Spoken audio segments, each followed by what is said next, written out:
Have you ever wanted to write a song like this, but become overwhelmed with it? Well, all you need to get started are just 3 chords. In this video, I'll give you 6 simple tips to follow and show you how easy it is to write a blues song on the guitar. By the end, you'll be able to express yourself fully with the blues. The first thing I'm going to show you will give you the strongest possible foundation for your blues song. And it really is as simple as knowing just 3 chords. Many people overthink this part and never write a song, so I want to get you off to the best possible start. The blues often deviates from classical theory, breaking what some see as sacred rules. Despite this, we can still use some simple concepts and ideas from the theory world to help you to write a blues song. The main one of these is 3 numbers, 1, 4 and 5. These 3 numbers, often written as Roman numerals, represent 3 different chords. If you are familiar with major keys, these are the 3 major chords from the key. If you don't know about keys, then don't panic. You can think of them like groups of 7 chords that sound good when played together. And we are selecting just 3 of these. You can use any key you like, but common keys for guitarists are C major, E major and G major.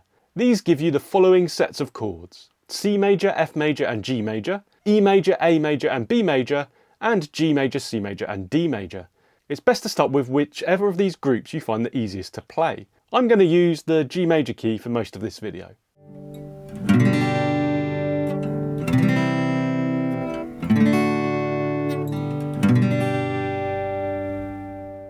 All we need to do is take these 3 chords and put them into a blues structure. The most common of these, and something you will have heard before, is the 12-bar blues. This has formed the backbone of countless songs, well beyond the blues, so it will sound familiar to you. You can see it on screen now. Each chord is played for a bar or a measure for a total of 12 bars. A bar is typically made up of 4 beats. How long this takes depends on how fast your song is, so feel free to experiment with the speed of things. So we have the 1 chord for 4 bars, then the 4 chord for 2 bars, before 2 bars of the 1 chord. Then we round it out with 1 bar of the 5 chord, its only appearance, before moving back to the 4 chord for a bar and then back to 1. This progression will then often loop back to the start and repeat as required. It is used to make up song sections like a verse or a chorus, or even for entire songs. Here's how it sounds in the key of G major.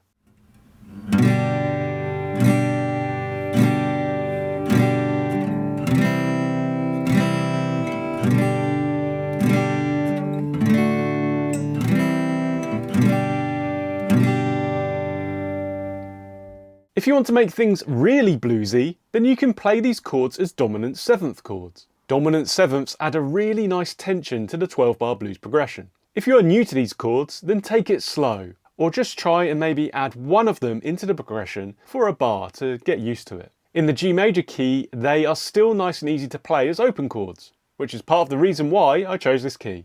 Let's have a listen to it now.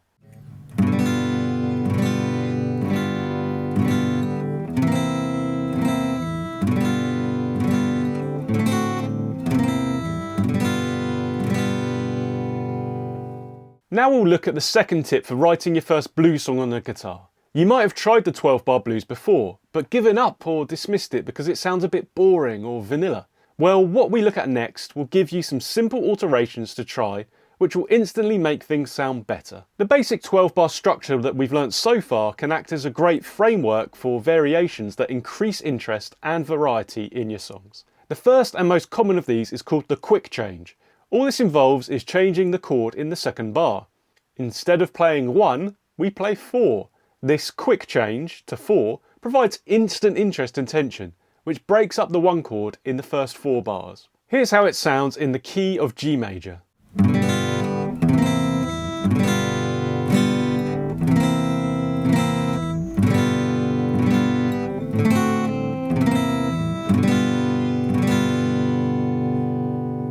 Another common and useful alteration is the turnaround. This is where you play the 5 or the 5 dominant 7th chord in the last bar. This generates a strong pull towards the 1 chord, which means the whole 12 bars can continually turn around. Have a listen to this in our altered G major key example.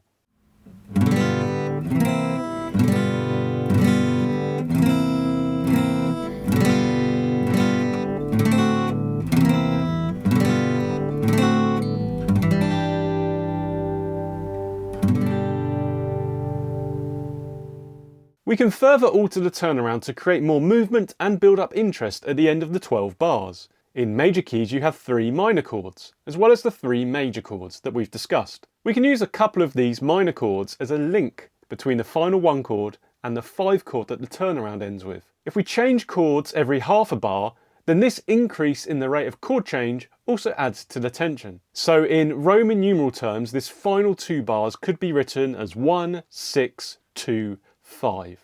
If we continue to use the dominant 7th chords as before, you have a couple of extra options for these new chords. First up, I'll play them as minor 7th chords. This adds a jazzy smoothness to the turnaround. I'll just play the final 4 bars slowed down so you can really hear how this sounds.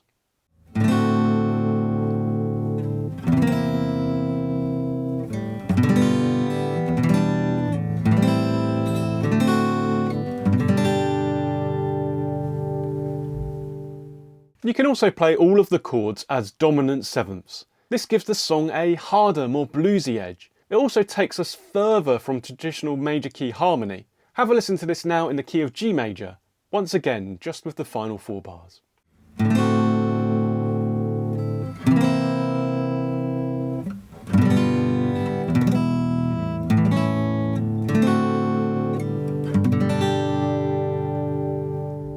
Another common alteration is to use chromatic approach chords to add a bit of interest. These are just chords whose root note is a half step above or below the chord that you are going to play.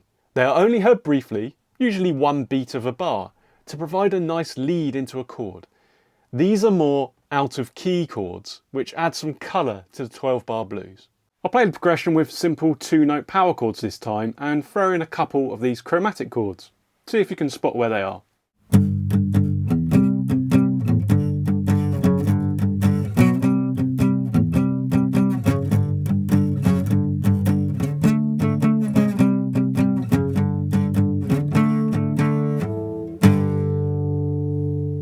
Playing the chords as 2-note power chords allows us to try a classic 12-bar blues technique. That is rocking back and forth between the power chord, or 5 chord, and a kind of stripped back 6 chord.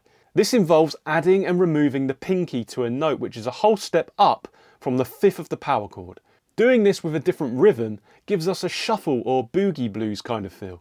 I'll play it now with a nice chromatic chord towards the end. This stretch can be a bit challenging, so practice slowly. Work on your pinky strength and you'll get there eventually.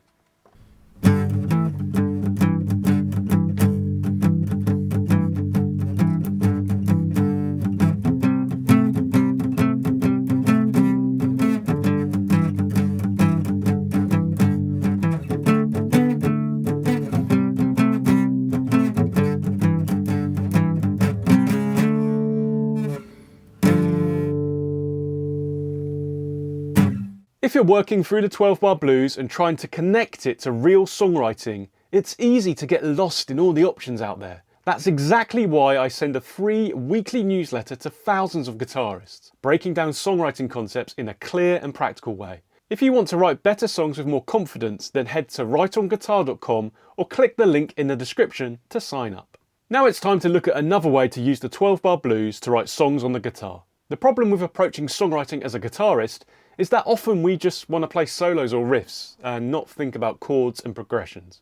But actually, when you look a little deeper, it becomes clear that everything is connected. This is just as true with the 12-bar blues progressions that we've looked at so far. You will often hear songs that are clearly using the 12-bar structure, but it is being outlined with riffs or bass lines rather than full chords. So what's going on in this situation? Well, every song is unique, but often what you'll find is the riff is just using notes from the relevant dominant 7th chord to spell out the 12-bar progression. A really common version of this idea is the boogie bass. It uses the notes from the relevant dominant 7th chords plus the 6th note that we saw in the earlier power chord type idea. For example, G dominant 7th has the notes G, B, D and F. If we add the 6th note E to this and play the notes in order up and then back down, then you have a sequence like this.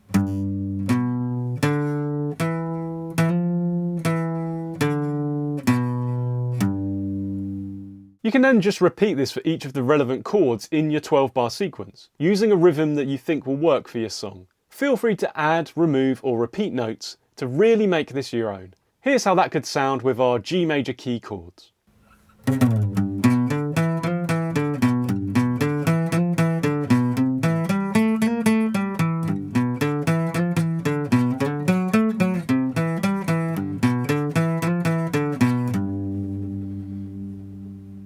The fourth tip for writing a blues song is to use an idea that many new guitarists learn but often struggle to apply. Despite our progression being derived from the major key, you'll often see the minor pentatonic scale used to create melodies and solos over the 12-bar chords. The minor pentatonic is often the first scale that you will learn on the guitar. It's a minor scale without the second and sixth notes. To give you a feel for this, I will play the three chords from our G major 12-bar progression, G7, C7 and D7 in turn. Each time I'll play the G minor pentatonic scale over the chord so you can hear how dissonant and bluesy this sounds. Part of the reason for this is that we're using a scale with a flat third, the minor pentatonic, over chords from a major key that has a third note. In reality, you'll play notes around the neck and create more melodic ideas, but this will give you a feel for how to create blues melodies.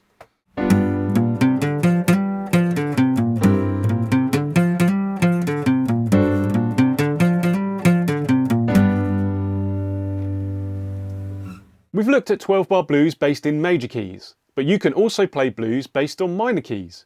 The principles are pretty much the same. Take the 1, 4 and 5 chords and play them in the order that we've discussed. The difference is these will be minor chords. You can play the 5 chord as major chord if you want. If this seems confusing or you want to learn more about minor keys, then watch the video at the end of this one.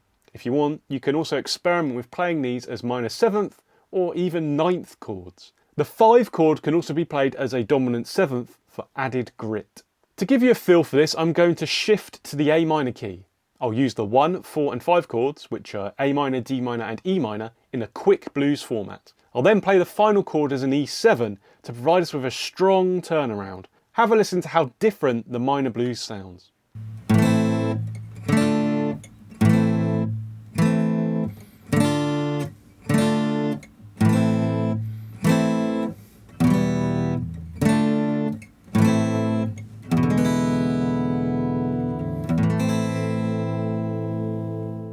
The sixth tip for writing blues songs on the guitar is to use the blues scale. This adds a single note, the tense tritone, between scale degrees 4 and 5 of the minor pentatonic that we looked at earlier. This tense note provides a great passing note to move up or down with. I'll play the G blues scale 3 times now with the G7, C7 and D7 chords underneath so you can hear how it sounds.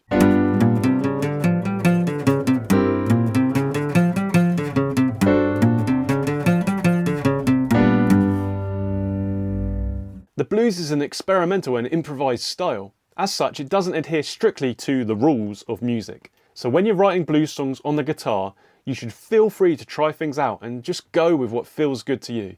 This includes breaking from the 12-bar format discussed in this video if you want. With all of this in mind, I'll pull together some of what we've learned today and play a short fingerstyle blues tune that I came up with. See if you can pick out the things that I've shown you along the way.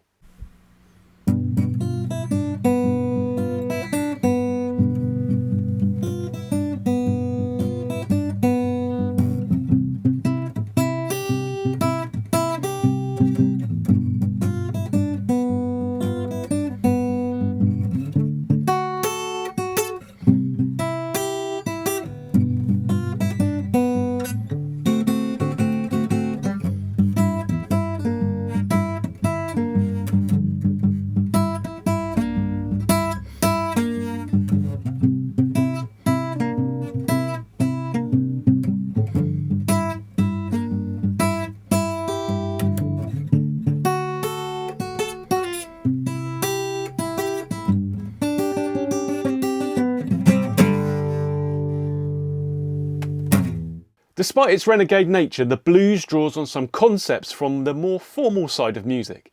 And in order to break the rules, you need to know the rules in the first place. One of these core ideas you need to understand are minor keys. Learn all about what minor keys are and how to use them by watching the video on screen now.